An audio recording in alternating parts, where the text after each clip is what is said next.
Hola a todas y todos y bienvenidos a esta sesión dedicada al tema de refugiados.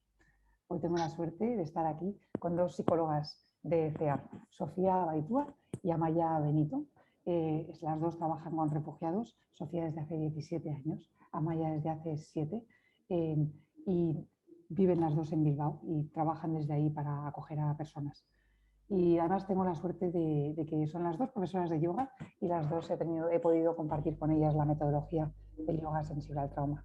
Entonces hoy vamos a hablar un poquitito de qué es ser refugiado, cómo nos afecta con nuestra relación con nosotros mismos, con los demás y también partiendo desde la relación que esto puede tener con nuestro propio cuerpo, cómo podemos trabajar desde el yoga sensible al trauma con personas que vienen desde otros países a refugiarse y a buscar un lugar seguro en nuestras ciudades y nuestros países. Bienvenidas y mil gracias por estar aquí. Nada, gracias a ti, María, por invitarnos y por generar este espacio para poder expresar lo que vivimos aquí. Entonces, me parece que vais a ir repartiendo la conversación que vamos a ir teniendo. Entonces, yo he pensado que a lo mejor podríamos empezar simplemente para que todo el mundo tengamos un vocabulario común. ¿Qué quiere decir ser refugiado?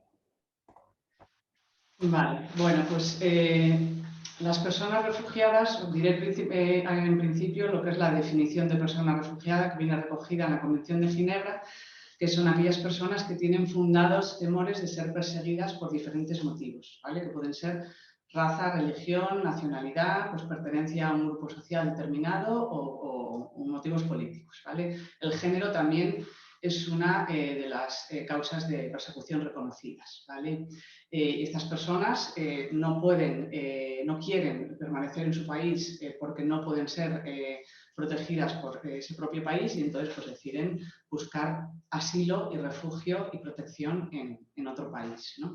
Es importante decir que para CEAR no son solamente personas refugiadas aquellas a las cuales jurídicamente se les ha reconocido el estatuto, sino que también hay muchas personas que lo solicitan y les es denegado por múltiples razones que aquí que no procede entrar, y CEAR las sigue considerando como personas refugiadas. O sea, lo que define a una persona refugiada es su experiencia de vida y lo que ha motivado pues, esa huida de su país, ¿no?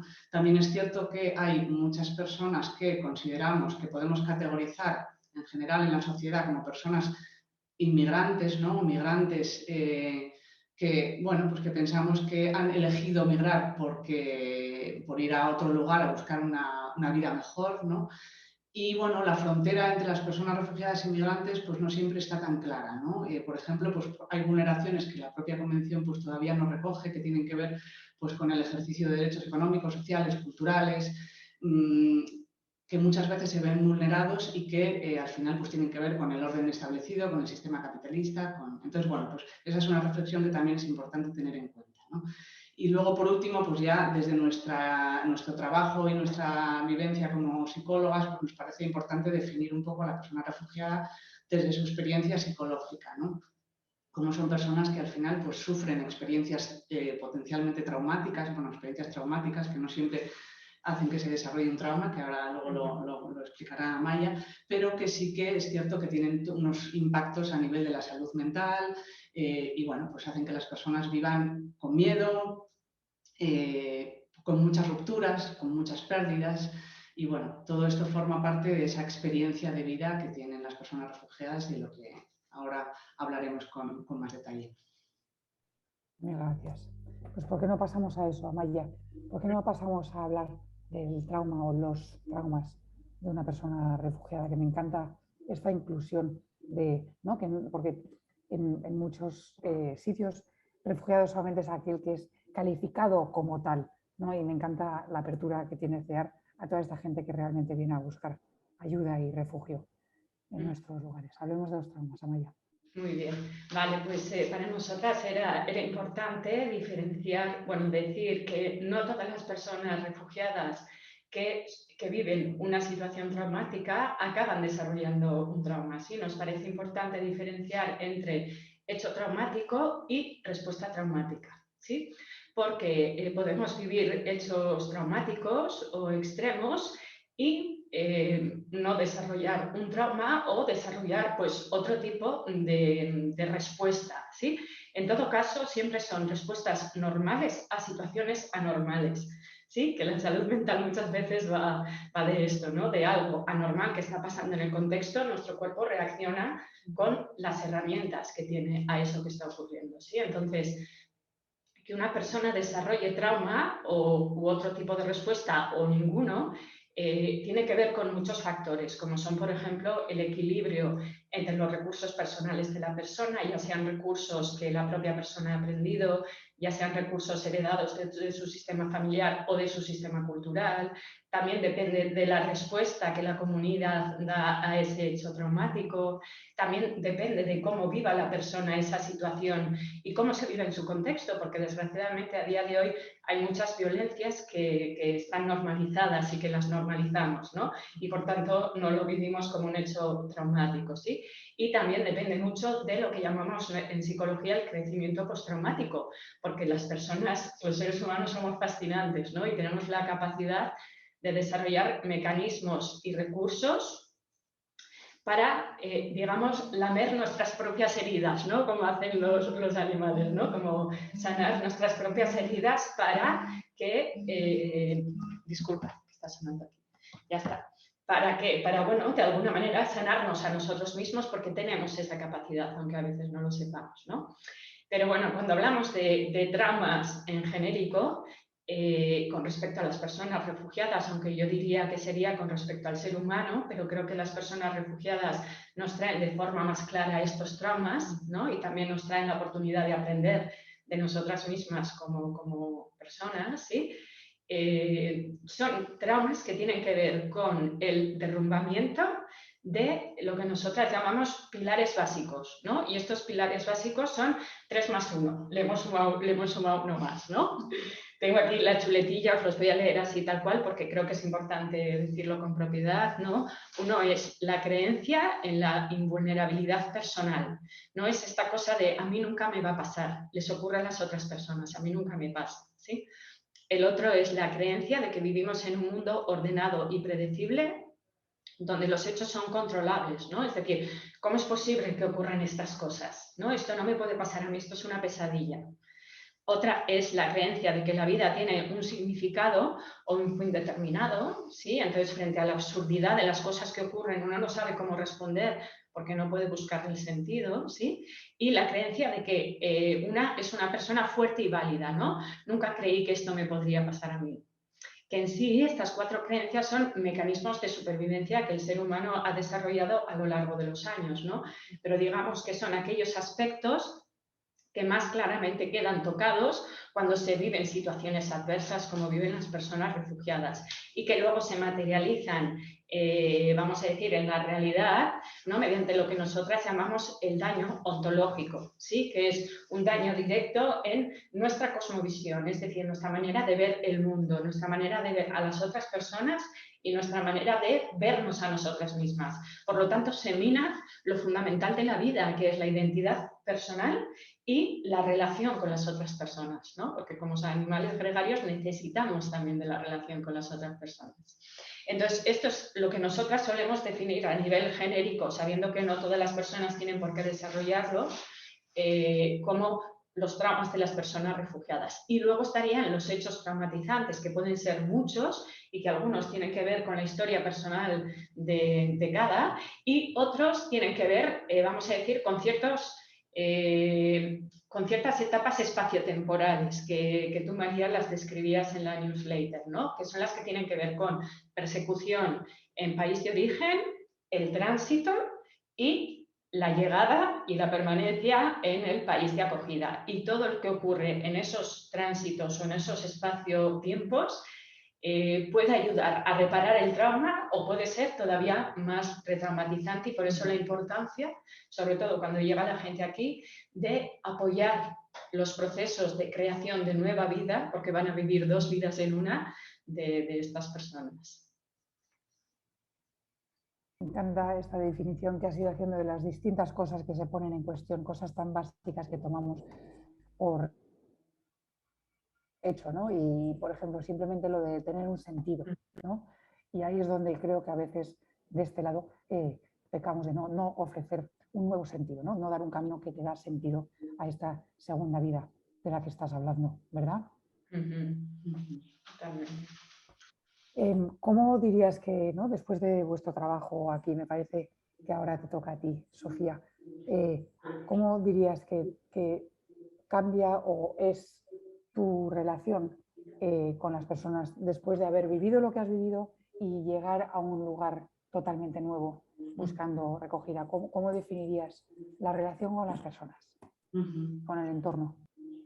A ver, yo creo que es importante decir que en la línea de lo que ha señalado antes, ahora justo Amaya, de esas rupturas de creencias, ¿no?, que nos sostienen un poco como seres humanos más internamente, pues esa visión que las personas pueden tener de las otras personas, o sea, de la bondad del ser humano, que es algo que nos ayuda a sobrevivir, ¿no? Tenemos que pensar que los demás son buenos, porque si no, pues no podríamos vivir, ¿no? Pues muchas veces ese elemento se ve muy dañado, ¿no? Entonces las personas pues pueden tener que empezar esos nuevos proyectos de los que está ahora hablando Amaya, pues desde unas relaciones marcadas por mucha desconfianza, ¿no?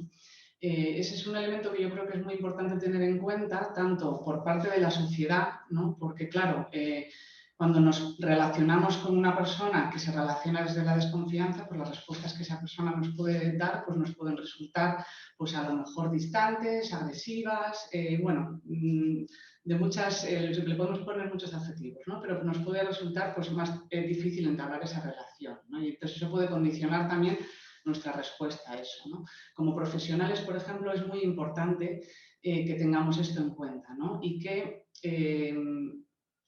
pensemos que nuestras relaciones tienen que ser relaciones sanadoras, o sea, relaciones que actúen desde el sostén y desde el permitir reparar y regenerar el daño que esas personas han vivido en la relación, ¿no? O sea, ir como al más primario, a esas, como ser como figuras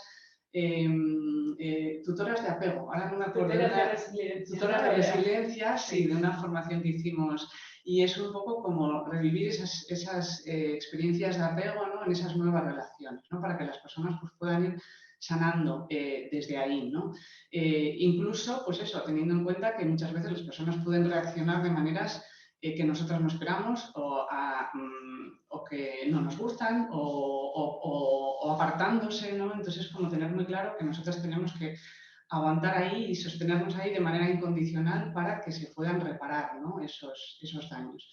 Pero sí que consideramos que las relaciones son un elemento muy sanador, ¿no?, en todas esas rupturas que se han dado. Yo esta mañana justo venía escuchando la radio y han dicho una frase que era como perfecta, ¿no?, para la persona más débil no es aquella más frágil, no más vulnerable, sino aquella que está sola, ¿no? Y sí que es cierto que nos parece que todo lo que son las redes y esa acogida por parte de las personas es un elemento fundamental para que las personas refugiadas pues, puedan reconstruir y seguir avanzando, ¿no? Y bueno, pues sí que destacaríamos como 3 tipos de vínculo, ¿no? Pues esa parte, ese vínculo más íntimo, ¿no?, en el cual pues influyen, por un lado, las propias experiencias más primarias que las personas hayan tenido de apego, ¿no?, porque como o sea, trabajamos con personas que pueden tener traumas ya muy desde la infancia, ¿no?, traumas más complejos y con las cuales pues, esos vínculos estarán todavía más dañados, ¿no?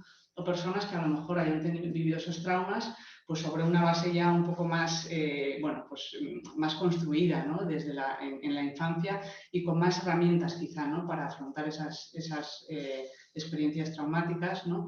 Entonces, bueno, pues por un lado está ese nivel de vínculo, luego también hablaríamos como de los vínculos sociales, que por explicar un poquito sería como esos recursos que el medio pone a disposición de la persona, desde el reconocimiento o no jurídico de la protección hasta el sistema de acogida que le permite empezar ese proyecto de vida. O sea, nos parecen también parte como de esos vínculos, ¿no?, a nivel social que permiten que la persona pueda pues, reconstruir en mejores o peores condiciones su vida, ¿no? Y luego la parte de todos los vínculos más comunitarios, en el sentido de generar espacios que permitan pues, desarrollar esas relaciones sanas, espacios igualitarios, espacios en los que haya personas refugiadas, pero haya personas de la comunidad de acogida, es decir, que haya espacios igualitarios en los que se trata a las personas con dignidad se les permita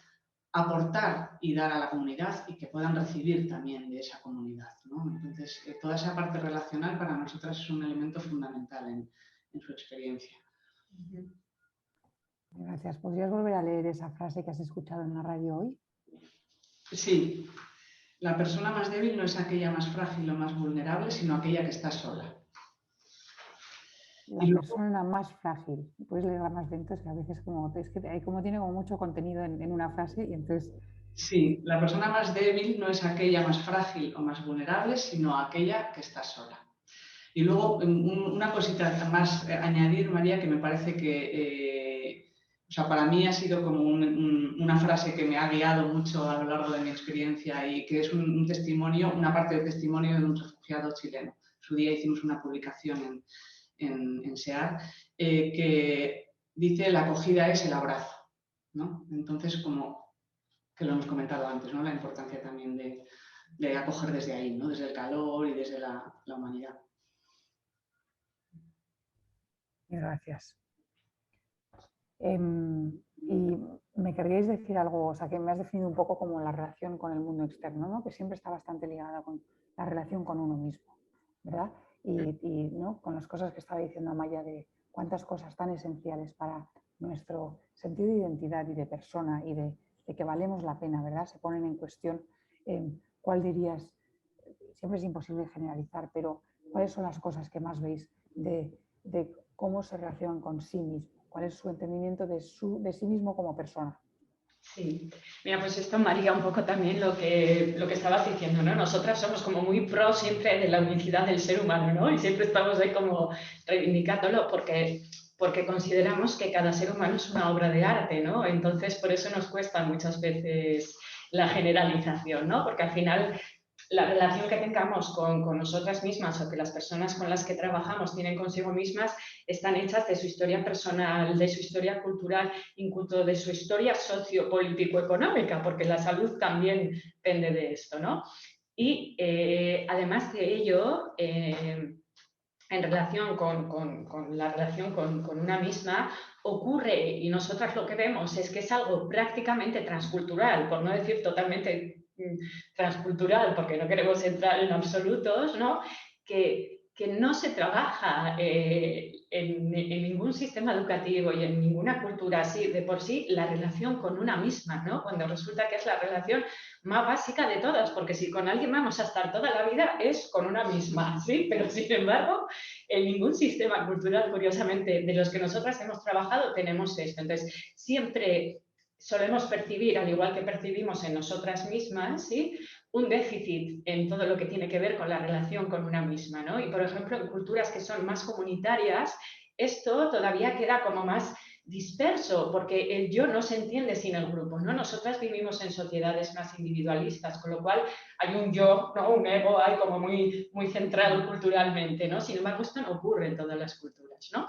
Pero bueno, dicho esto, sí que hay ciertas cosas que algunas personas refugiadas que han vivido situaciones traumáticas y que han desarrollado trauma, sí que, bueno, pues podemos generalizar y decir que se suele dar, ¿no? Una fundamental bueno, que es como la kriptonita del ser humano, como decía un formador mío, es la culpa, ¿no? Culpa a haber sobrevivido, culpa a no haberme quedado, culpa a haber abandonado, culpa a no ser capaz, ¿sí? Esta culpa a diferentes cosas suele estar como muy presente. También la vergüenza, ¿no? Vergüenza a que me haya sucedido esto, vergüenza a cómo he podido hacer yo esto, ¿sí? En situaciones extremas en las que tienes que comer, por ejemplo, imagínate, ¿no? O cómo me han podido hacer esto a mí, cómo me ha podido pasar esto a mí si yo era una persona X, ¿no? Esta también es una que suele aparecer bastante. El sentimiento de indignidad, este también está muy presente, ¿no? No sentirme digna o digno de ser feliz, no sentirme digna o digno de ser amada, de ser amado, incluso no sentirme digna o digno de ser, simplemente de ser, ¿no? por lo ocurrido. También, por otra parte, la indefensión aprendida. No puedo, no soy capaz, no tengo poder para, porque claro, no tienen el control de su vida, han perdido el control de su vida, ¿no? Y entonces ahí se genera mucha indefensión aprendida, que además está ligada al no soy válida o no soy válido, ¿sí? Porque he fallado, porque no he podido, porque... Esto también suele estar muy presente. Por otra parte, la inseguridad interna, ¿no? No me siento segura o no me siento seguro porque he visto que no puedo, que no soy capaz, que no he podido superar esto, que no he podido hacer frente a esto, que no me he defendido, que sí, esto también suele estar y eso genera mucha inseguridad personal. Y luego otra cosa que nosotras pensamos que es como muy importante destacar, que es la interiorización del prejuicio externo, que tiene mucho que ver con la psicología de la opresión, ¿no? Y entender que al final la salud está en relación también con los sistemas de poder macros, ya sean económicos, sociales, culturales, ¿sí? Que se generan con respecto a otros países si hablamos de la globalidad o con respecto a grupos concretos, étnicos, religiosos, de género, de sexo, ¿sí? Si hablamos de un lugar, y que las personas acaban interiorizando como mecanismo de defensa, ¿sí? Entonces, la sensación de inferioridad, de invalidez, tiene mucho que ver con todo esto, ¿sí? Entonces, para nosotras, en esto que hemos comentado, que hay muchas más cosas, pero creemos que esto es como lo importante, nos es como fundamental destacar que el contexto intermedia con la relación interna, ¿sí? Porque como dicen las filosofías orientales, esto es un interbeing, es decir, está absolutamente todo relacionado, ¿no? Y no solamente somos seres humanos como elementos interrelacionados de un ecosistema, sino que nuestro mundo interno también lo es, ¿no? Y entonces nosotras, gracias a las personas refugiadas, estamos pudiendo también tener esta conciencia de una manera más clara, porque cuando estamos en nuestro mundo cultural no nos damos tanta cuenta de esto, ¿no? Sin embargo, cuando trabajamos con personas de otras culturas, otras cosmovisiones y otras vivencias como las que tienen las personas refugiadas, esto es más fácil de ver. Sí, más una cosa que me ha venido cuando ibas hablando de las me ha venido también esa sensación de invisibilidad, ¿no? Porque muchas veces las personas refugiadas no se ven, es como si no formaran parte de nuestra sociedad, como si no existieran, ¿no? Y eso pues tiene bastante impacto a nivel de su, bueno, pues eso, de la relación con ellas mismas, ¿no? Hoy en día, por ejemplo, con todo el tema de la guerra de Ucrania, ¿no? Como pues al final se están visibilizando mucho más, bueno, pues unas personas refugiadas que otras y, bueno, pues al final esto es un elemento que hace mucho daño también, ¿no? A ese nivel de relación personal e interna. Sí, es interesante porque justo este fin de semana me pasé el sábado con una señora de Ucrania y su hija. Y entonces pues la primera parte fue mucho sobre, era como un encuentro, digamos, social, ¿vale? Nos la presentaron por una persona externa. Entonces éramos nosotros, mi familia y ella con su hija. Entonces la primera parte fue muy dedicada a la parte, a hablar pues toda la parte política de lo que está ocurriendo, ¿verdad?, en Ucrania. Y de repente hubo un momento que hubo como un cambio. Y empezamos a tener conversación como normal, como podríamos tener en una comida nosotras. Y ahí es cuando se derrumbó. Y entonces hablaba de esto, de lo que estás hablando, de la invisibilidad, de que dices que es como si es la primera vez que existo. O sea, que desde que me fui de Ucrania, este momento en el que nos hemos puesto ahí, de repente es la primera vez que siento que vuelvo a estar en este mundo, que vuelvo a existir. Interesante. Efectivamente. Pues sí, cuántas cosas estáis, sí, mil gracias, realmente, y por todo el trabajo que le habéis metido a esta entrevista, os lo agradezco muchísimo. Vamos a hablar de lo siguiente, que sería la relación con nuestro cuerpo, ¿no? Cómo puede cambiar, ¿no? De algunas cosas de las que habéis hablado, de la instabilidad, ¿verdad? Y ya empiezan a entrar en temas también corporales, ¿verdad? Pero a lo mejor podemos de ahí, a partir de ahí, empezar a entrar también en cómo trabajar con el cuerpo podría sernos útil, ¿no? O sea que me parece que te toca, no, te toca a ti, Sofía, ¿verdad? Sí. Bueno, un poco en la línea de lo anterior, ¿no? Realmente, pues bueno, en este sentido, pues la relación con el cuerpo también está muy mediatizada por aspectos muy personales, culturales, ¿vale? Y bueno, pues es como muy íntima, ¿no? Y muy de cada persona, ¿no? Pero sí que es cierto, por ejemplo, que podemos ver que hay culturas que tienen, por ejemplo, mucho menos interiorizada esa separación que podemos tener aquí de mente-cuerpo, que afortunadamente aquí también está cambiando y cada vez integramos más, pero bueno, todavía la tenemos así como muy presente, ¿no? Y entonces, pues por ejemplo, puede haber una expresión de todas esas experiencias traumáticas vividas mucho más a través del cuerpo, ¿no? Y mucho menos mediatizada, por ejemplo, por el lenguaje verbal, por expresar las emociones a nivel verbal, ¿no? Y puede pues, somatizarse mucho más y expresar de muchas otras maneras, ¿no? Eso para nosotras, pues bueno, siempre es un continuo reto, ¿no? Porque muchas veces es desde dónde también te acercas a la persona y cómo la entiendes y cómo entiendes eso que su cuerpo está expresando, ¿no? Cuando a lo mejor pues nosotras partimos de otros esquemas, ¿no? Entonces, desde ahí es como muy importante tener una apertura a escuchar todo eso, ¿no? Y sin intentar quitarte pues como todos los sesgos que puedas tener, ¿no? Y además con toda esa tendencia que tenemos aquí a meter en casillitas y poner nombres y categorizar, y entonces esto es el síntoma tal, y entonces pues, intentar salir de ahí, ¿no? Y entender desde ahí. Sí que hay una cuestión que es como bastante común y es el tema de la desconexión con el cuerpo. Por diversas razones. El cuerpo ha sufrido muchísimos daños, ¿no? Y como bien sabemos desde el yoga sensible, ¿no? Pues al final esos daños quedan ahí grabados, ¿no? Y generan mucho dolor, mucho sufrimiento. Y entonces las personas necesitan como desconectarse, ¿no? Para no revivir esos traumas, para no revivir ese dolor, ¿no? Puede llegar a haber desconexiones más extremas, como estados de disociación así más extremos, ¿no? Pero bueno, hay como desconexión a diferentes niveles, ¿no?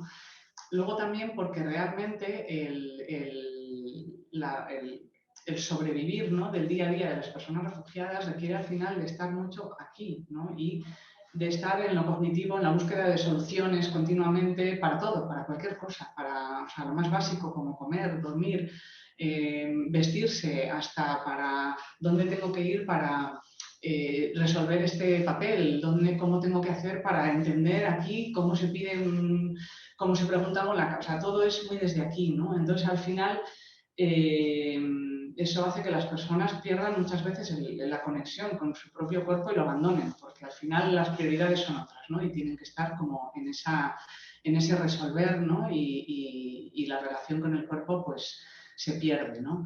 Entonces, la verdad que desde ahí yo creo que es muy importante que volvamos como a recoger, ¿no? ese cuerpo y a intentar comunicarnos, ¿no? Con él y dejar que se comunique e intentar, pues bueno, pues al final proporcionar herramientas a las personas que les permitan volver a conectar con el cuerpo, cuidarlo, porque siempre queda además muy abandonado, ¿no?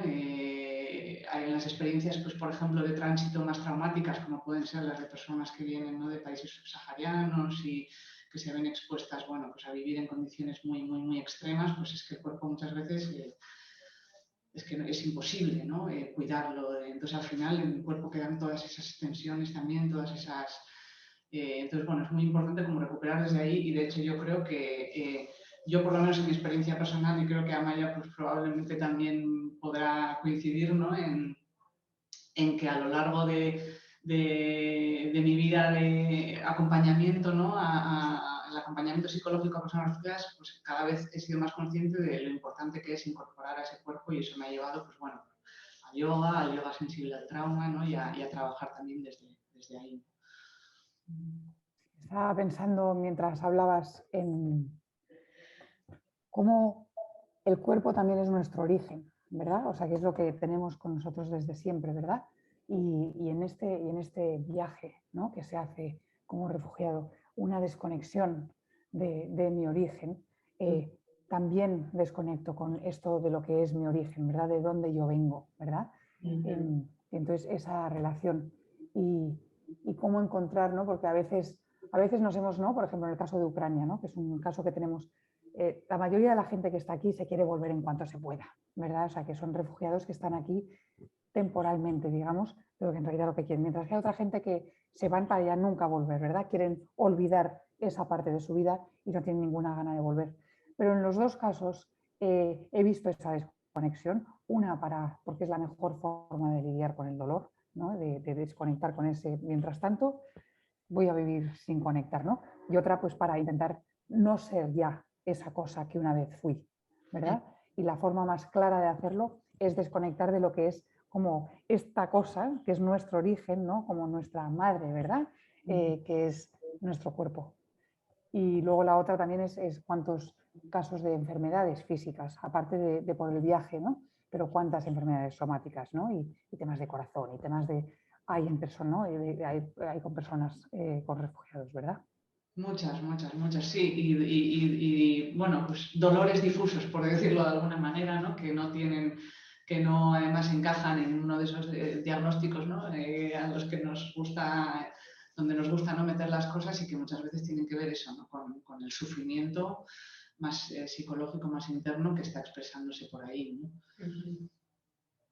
Sí, de hecho es curioso, ¿no? Porque algunas culturas subsaharianas, cuando te hablan, por ejemplo, de la tristeza, no te utilizan el término tristeza, te hablan del dolor de corazón físicamente, es que les duele el corazón físicamente. O no te hablan de las preocupaciones así literalmente, sino que te hablan del dolor de cabeza constante que están teniendo, ¿no? Porque, claro, son culturas, lo que decía Sofía, ¿no? Que son mucho más corporales, con lo cual incluso su lenguaje está mucho más corporizado de lo que está el nuestro.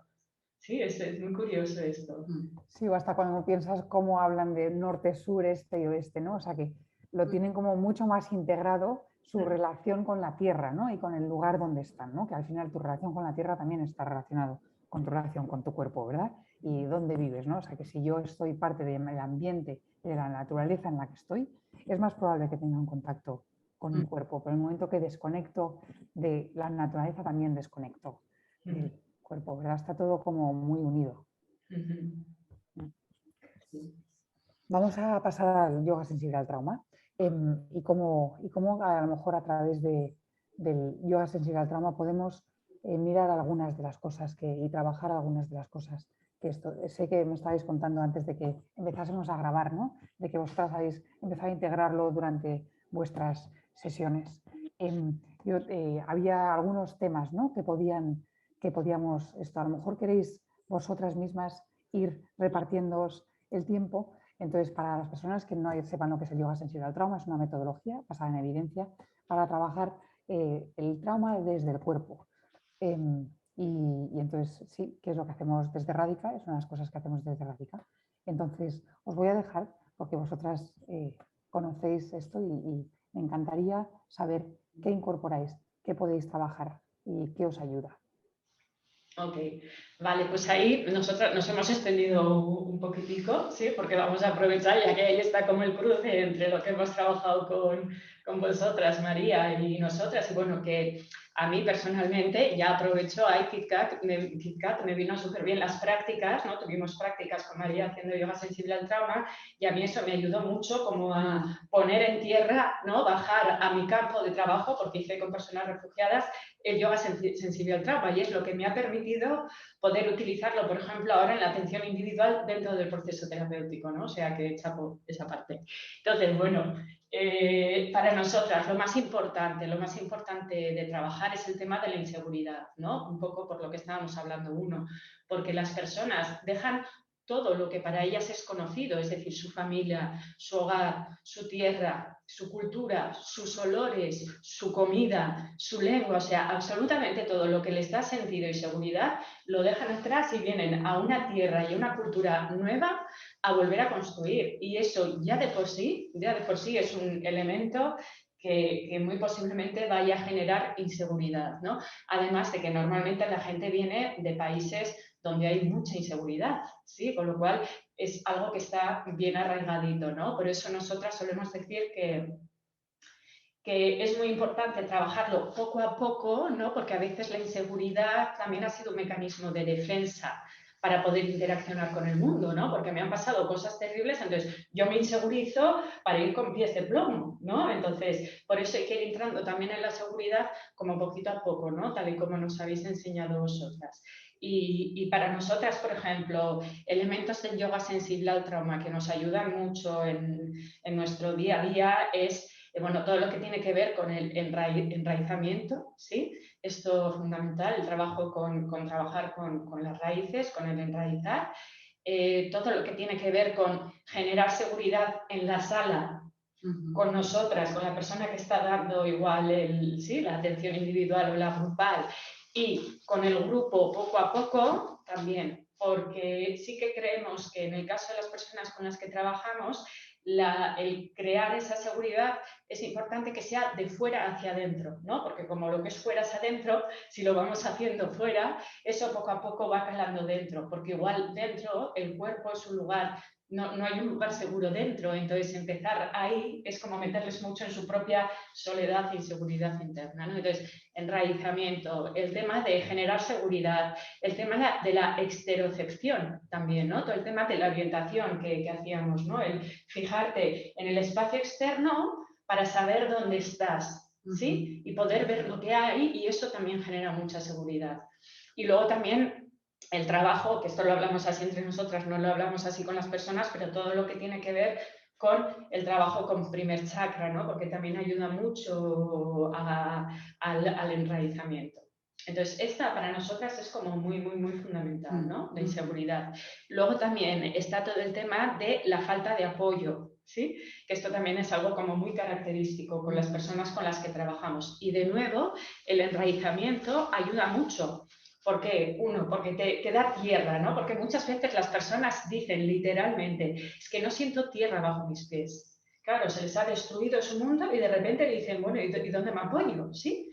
Entonces el enraizamiento nos suele servir mucho para eso, para ver o sentir, ¿no? Que ayudarles a sentir que hay una tierra debajo suyo que les sostiene, ¿no? Aparte de generar también la conciencia corporal de los pies, porque es un elemento que pueden utilizar, ¿no? Como nos decías también, hacer en las clases algo que luego puedan utilizar en el día a día, ¿no? La planta de los pies la llevan puesta las personas que, ¿no? En nuestro caso, que tienen pies. Entonces, bueno, pues es una herramienta que pueden utilizar también fuera de este espacio, ¿no? Y todo el tema también del trabajo con apoyos, ¿no?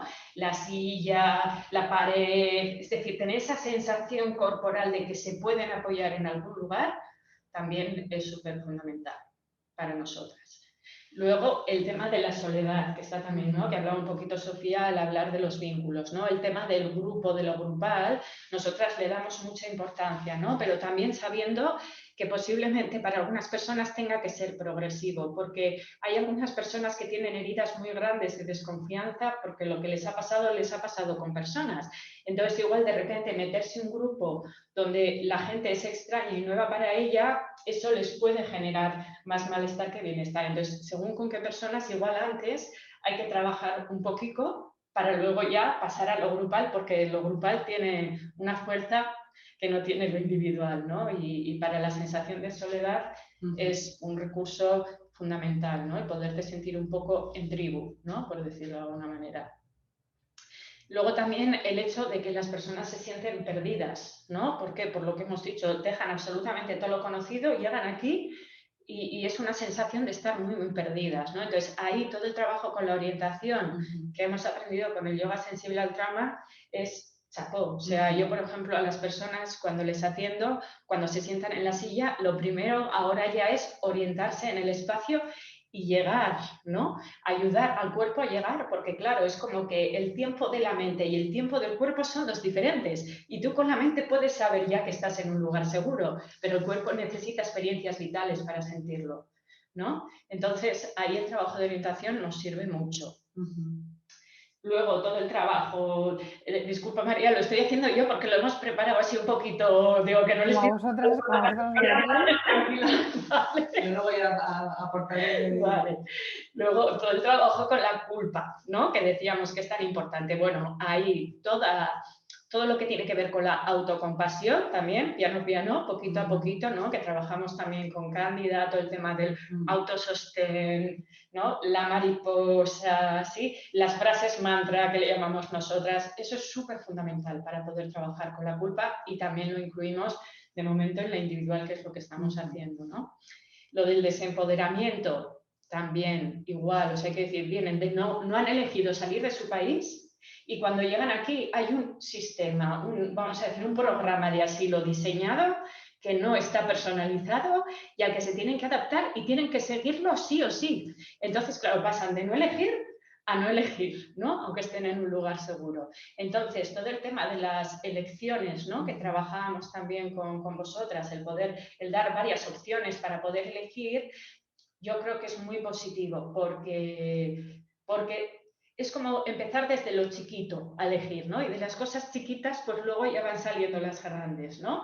Pero poder ir generando esa sensación interna de, ay, puedo elegir, igual no tengo un margen enorme de elección, pero puedo elegir en esto, ¿no? Esto es como muy importante. Sí, en este sentido me venía a la cabeza, un ejemplo, por ejemplo, pues trabajamos mucho en mujeres, bueno, niñas, ¿no? Que vienen de África subsahariana y que desde pequeñitas ya, bueno, pues su vida está decidida por otras personas, ¿no? Matrimonios forzados y bueno, pues con el tema de los nombres, que muchas veces, bueno, pues o hay nombres que no sabes bien cómo pronunciar o hay nombres que son compuestos, suele ser más en países latinoamericanos, pero bueno, pues es importante, por ejemplo, para mí el preguntarle a la persona, ¿no? Bueno, ¿cómo te llamo? ¿Así está bien? ¿No está bien? ¿No? Y me venía a la cabeza en este sentido de elegir, ¿no? Pues a alguna de estas mujeres, ¿no? Que he acompañado, de decirle, pero entonces, ¿cómo prefieres que te llame?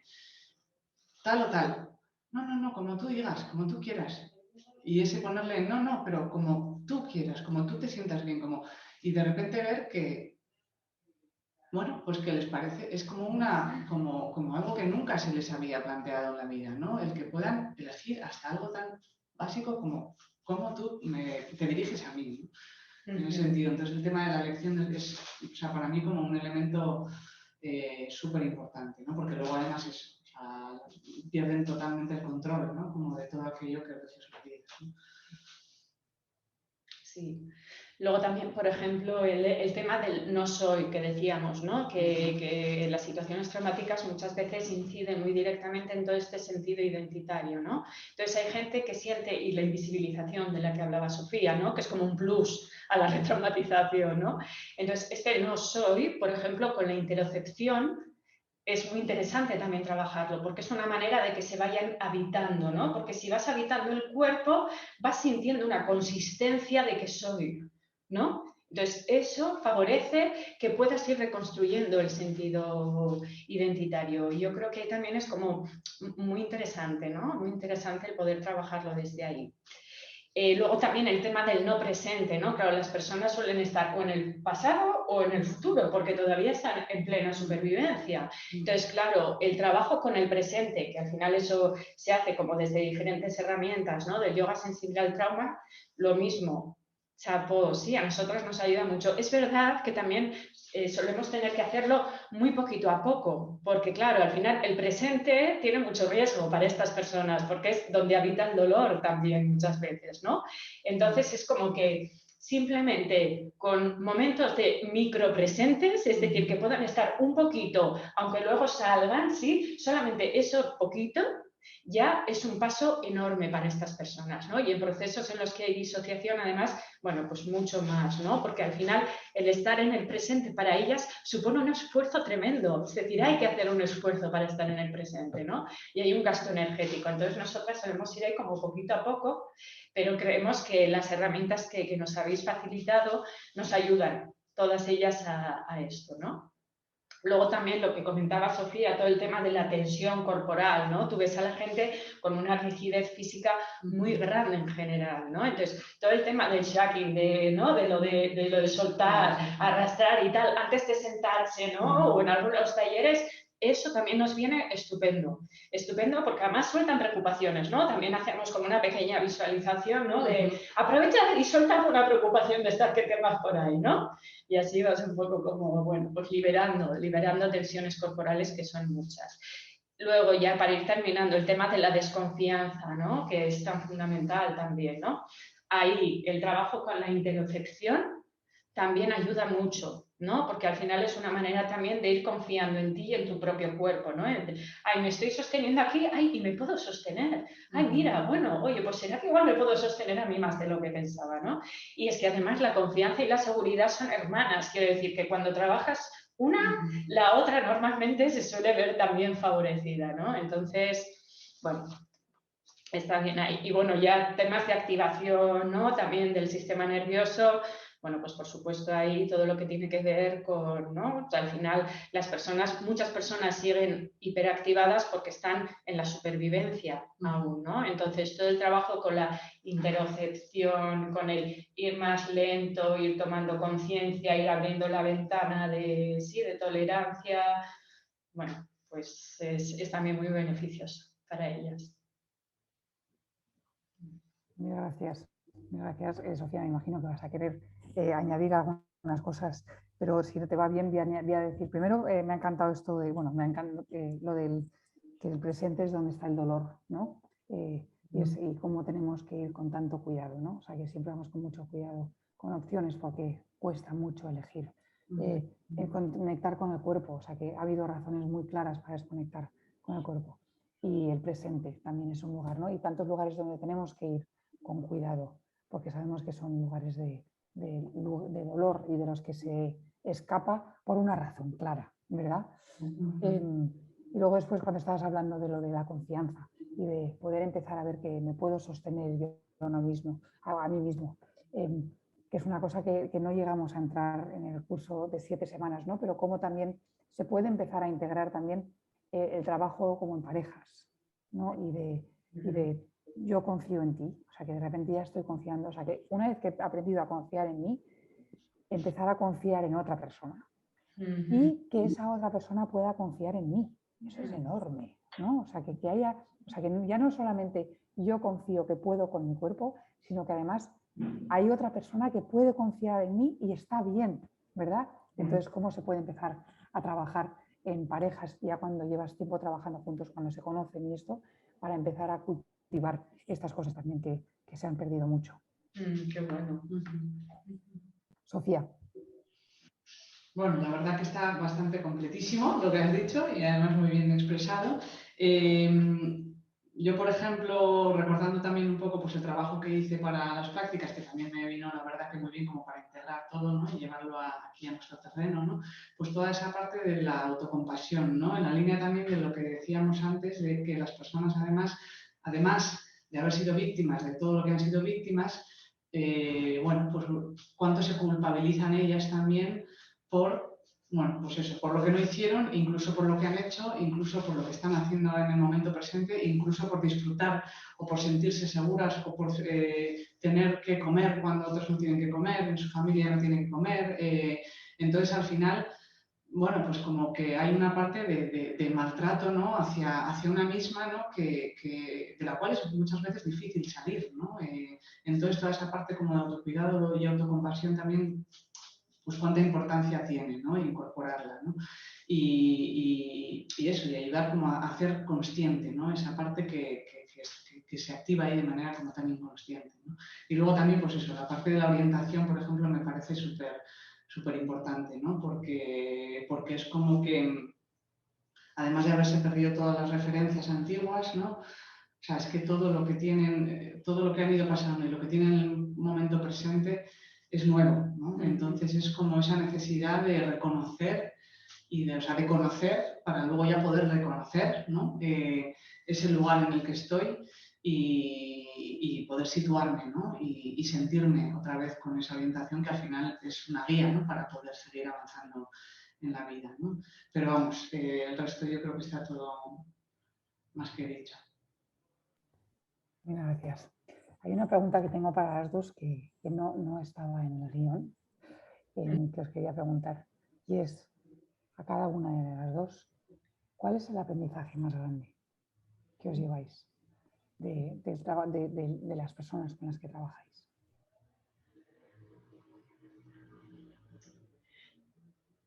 para mí el más que me viene así a de pronto es, fíjate, a pesar de que nosotras trabajamos con la oscuridad del mundo, ¿no? Por decirlo de alguna manera, yo estoy desarrollando más confianza en el ser humano que nunca. ¿Por qué? Porque me parece fascinante el ser humano, es decir, las cosas tremendas que la gente vive y la capacidad que tiene de seguir adelante, de reconstruirse y muchas veces con una sonrisa en la boca. A mí es algo que me tiene fascinada todavía a día de hoy, porque claro, como nosotras vivimos en sociedades acomodadas, esta parte de la realidad no la vemos y de hecho a veces piensas, madre mía, si yo pasara por ahí yo no sé si sobreviviría, ¿no? Y de repente vienen personas a decirte, hey, sí, que se sobrevive, ¿no? Y los recursos, la caja de herramientas, que le suelo llamar yo aquí con las personas, ¿no? La caja de herramientas, con miles de herramientas que tenemos para hacer frente a la realidad y seguir adelante. A mí es algo que me fascina, porque aunque sepa que los seres humanos estamos hoy y aquí precisamente por la capacidad de adaptación que tenemos y por la capacidad de cooperación que tenemos, aunque a veces nos digan lo contrario, pero si estamos aquí es por solidaridad, ¿sí? Es como que el poder sentirlo en mi cuerpo a través de las personas con las que trabajo me da una conciencia diferente de esto. Gracias, Amaia. Sofía. Bueno, totalmente de acuerdo en eso que dices.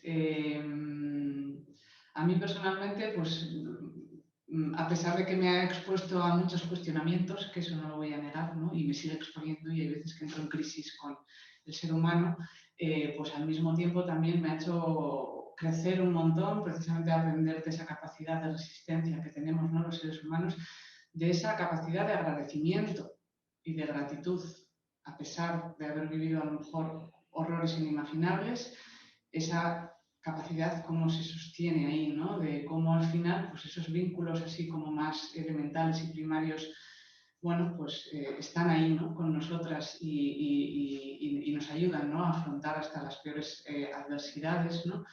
Y para mí eso es bueno, pues un lujazo, ¿no? El haberme podido llevar, ¿no? Y luego el compartir ese sentimiento, ¿no? Como de, no sé si voy a decir bien el concepto, pero es el de humanidad compartida, ¿no? ¿No? De, al final, bueno, admitir que el vivir implica sufrimiento, alegría, bueno, pues todo tipo de vivencias más agradables o más desagradables son parte de nuestra existencia y que todas las personas también estamos en esa misma realidad, ¿no? Y cómo desde ahí también nos conectamos, ¿no? Bueno, y nos podemos, pues eso, ayudar entre unas y otras para resistir, para seguir avanzando, ¿no? Gracias. La última pregunta que tengo para las dos. Si pudieseis expresar un deseo o algo que os gustaría que supiésemos, las personas que no trabajamos directamente con refugiados, ¿cuál sería?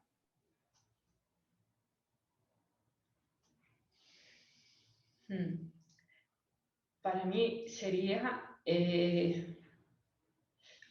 mi deseo fundamental para el trabajo con las personas refugiadas y en general para la sociedad y el tiempo que nos está tocando vivir es humanizar. Humanizar en mayúsculas y con luces de neón, si puede ser.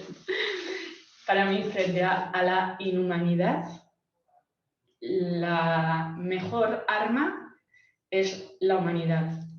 Y creo que eso tenemos el poder, todas las personas, de poder desarrollarlo, ¿sí? Y yo diría, me atrevería incluso a decir en esta época digital en la que estamos súper entrando, ya estábamos y cada vez estamos entrando más, la humanidad corporeizada, porque el cuerpo es importante y el cuerpo tiene una presencia y genera una serie de vibraciones y de químicas que para mí son la argamasa que nos permite mantenernos unidas y unidos, ¿no? Entonces, para mí, mi deseo es que no se nos olvide seguir humanizando. Para mí somos guerreras y guerreros de la humanización y creo que esto es algo que las personas refugiadas también vienen a enseñarnos y que nosotras nos toca aprender también porque nos hemos deshumanizado un poquito socialmente, ¿no? Gracias. Sofía. Pues nada, me dejo llevar ahí por tu reflexión y no sé ni lo que iba a decir. Me ha venido un ejercicio que hicimos en la formación de yoga en el que yo me identifiqué como guerrera de la paz, ¿no? O sea, la importancia de la paz, pero no así como ese término, así como manido, ¿no? Todos tenemos que ser buenos, no, o sea, es como la paz desde el tratarnos con respeto, ¿no? Desde esa humanidad, desde el reconocer a las otras personas, pues desde esa humanidad compartida, como personas como nosotras, ¿no? Y poder recoger pues, su sufrimiento, pues también desde ese acompañamiento más compasivo, ¿no? Y bueno, podríamos ser cualquiera de nosotras, ¿no? Y al final tenemos que estar unidas para hacer este mundo un mundo habitable y en el que bueno, pues eso, haya tolerancia, respeto y todas las personas pues, puedan tener una vida digna bueno, como todas deseamos y queremos y soñamos. Has dicho lo de todas las personas, ¿verdad? Y sé que es un mensaje con el que teníais ganas de terminar a lo mejor, ¿no? El tema de todas las personas y cómo a lo mejor os voy a dejar que expreséis. Okay. Sí, yo con respecto a esto, sí, decir también, y lo ligo con lo que dices, que para mí, desde el lugar en el que estamos, desde Occidente, es decir, Occidente hemos expoliado mucho en el mundo y ahora nos toca dar, porque son los dos movimientos naturales de la vida, ¿no? Ahora nos toca dar y creo que en el dar, además de que nos toca como responsabilidad por el lugar en el mundo en el que estamos, creo que crecemos mucho. Y creo que esto es importante también que lo tengamos en cuenta, que dando crecemos, no solamente ofrecemos a la otra persona, sino que también crecemos nosotras interiormente, ¿no? Y en este caso, que nos tiene aquí, sería dando no solamente a las personas ucranianas, que digamos que es la guerra mediática, ¿no? En estos momentos, por supuesto, también hay que dar a las personas que vienen de Ucrania, pero hay que dar también al resto de las personas que vienen de las decenas de conflictos mediáticos y no mediáticos que se están dando en estos momentos en el mundo.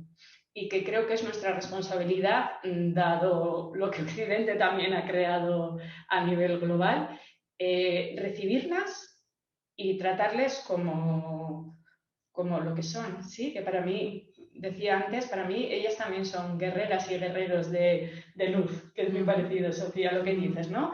El mundo tiene mucha oscuridad, pero muchas de estas personas están aquí porque se niegan a seguir alimentando esa oscuridad. Y creo que tenemos que recibirles como tal, como lo que son guerreras y guerreros de luz. Vosotras trabajáis de forma, ¿no?, individual y grupal con personas refugiadas. Y entonces me encantaría, siento que hay como, ¿no?, que tiene que ver un poco con lo que decías ahora, que el resto de la sociedad tiene una imagen creada de lo que es el refugiado, que no es totalmente correcta. Y me encantaría que me dieseis tanto esa imagen que creéis que puede ser, que tiene la gente que está fuera de vuestro ámbito, como la imagen que os gustaría que tuviesen. A lo mejor quieres ir tú, Sofía. A ver, bueno, pues yo creo que se tiende a pensar, ¿no? Pues eso, personas refugiadas, lo primero que nos viene a la mente es pues personas que viven de una guerra, por ejemplo, ¿no? Como podemos tener pues, el ejemplo que tenemos ahora, ¿no? Con las... quizás se les tiende a ver como desde una visión más paternalista y más caritativa, ¿no? De, ay, pobrecitas que vienen con todo lo que han sufrido y hay que darles algo, ¿no? Por supuesto que hay que dar, y como decíamos antes, la acogida es el abrazo, lo que explicaba bien ahora Maya, ¿no? de que como seres humanos dando crecemos también mucho, ¿no? O sea, pero hay que dar desde ahí, ¿no? Y para mí hay que dar desde lo que decía antes, o sea, son personas como tú y como yo, son personas con vidas, con deseos, con sufrimientos, con alegrías, con sueños, muchos sueños rotos, pero sueños que se pueden volver a soñar. Y a veces también, bueno, en el caso de las personas refugiadas quizá menos, ¿no? Pero por ejemplo puede pasar con las migrantes que se tiene cierta amenaza, ¿no? En las personas que vienen, ¿no? Como si nos van a desestabilizar nuestra seguridad, ¿no? Seguridad también muy relativa, pero bueno, pues al final yo creo que es un poco como identificarnos desde ahí, ¿no? Desde esa vivencia como personas, con todo lo que compartimos, ¿no?